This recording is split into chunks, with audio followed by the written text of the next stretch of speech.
In this video, we will learn how to cancel an order on Amazon that has already been shipped. Let's get started. Here is my Amazon account dashboard. Go over here and then just go to Orders. You can see your orders, buy again, not yet shipped products, digital orders, local store orders, and canceled orders detail here.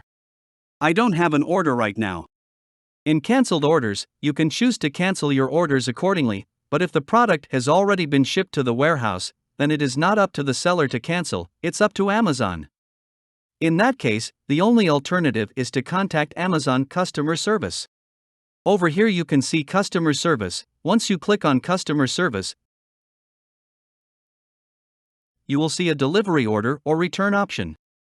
I don't have any record yet, that's why there is nothing to show.